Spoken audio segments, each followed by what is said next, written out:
चलिए, आज की क्लास में हम लोग जैसा आपको दिख रहा है प्रेपोजिशन, नेक्स्ट प्रेपोजिशन पढ़ने जा रहे हैं और प्रेपोजिशन का नाम क्या है?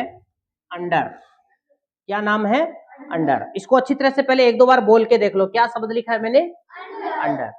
अब अंडर का अर्थ क्या होता है? कौन बताएगा? जिसको पता हो बता दीजिए। अंडर का अर्थ क्या होता है? नहीं, अंदर के लिए दो मैंने आपको बता दी, पहले आपने पहले वाले वीडियो में देख लिया, एक तो इन और एक इनटू। अंडर का अर्थ होता है नीचे।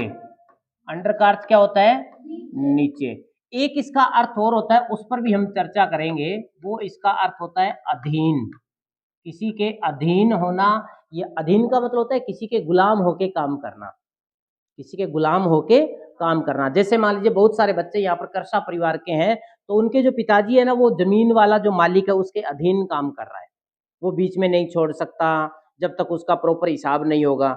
जैसे वो कहेगा उसको वो काम करना पड़ेगा। उसने बोल दिया कि आज फलौदी जाके ये चीज करनी है तो उसको करना पड़ेगा, क्योंकि वो उसके अधीन काम कर रहा है। समझा गई बात? हम जैसे राज्य सरकार के अधीन काम कर रहे हैं, अभी राज्य सरकार ने बोल दिया कि आपको जोधपुर जाना है, एक ट्रेनिंग लेके आनी है, अगर हमें नौकरी करनी है तो वो काम हमें करना पड़ेगा। अगर उन्होंने बोल दिया ना कि सुबह 6 बजे आपको जोधपुर उस कॉलेज में उपस्थित होना है, तो हमें राइट 6 बजे वहां उपस्थित होना पड़ेगा, चाहे जोधपुर की यहाँ से दूरी 150 किलोमीटर क्यों नहीं हो, चाहे हमें रात को 3 बजे उठना पड़े, चाहे हमें पहली रात वहां जाके रुकना पड़े, हमें वहां जाना पड़ेगा, क्योंकि हम राज्य सरकार के अधीन नौकरी कर रहे हैं।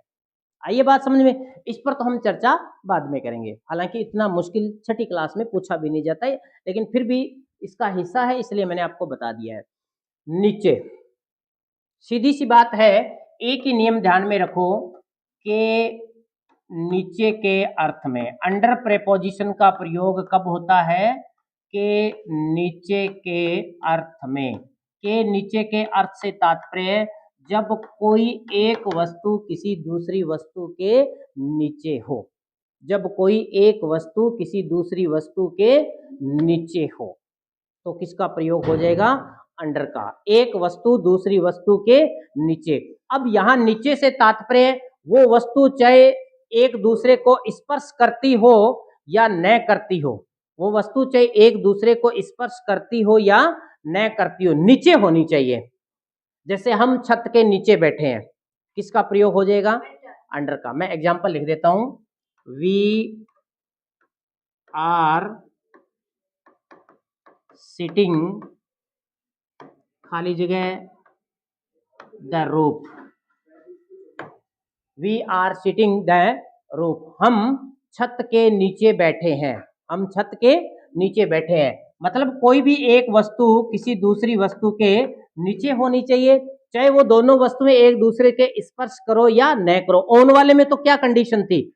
स्पर्श करना जरूरी होता है। जब दूसरी ऊपर वाली जो वस्तु होती है वो नीचे वाली वस्तु के स्पर्श करनी जरूरी होती है, लेकिन अंडर में जो वस्तु नीचे है वो आवश्यकता नहीं है कि स्पर्श करे। स्पर्श करो, चाहे कर रही है तो ही अंडर का प्रयोग हो जाएगा, और न कर रही है तो भी अंडर का प्रयोग हो जाएगा।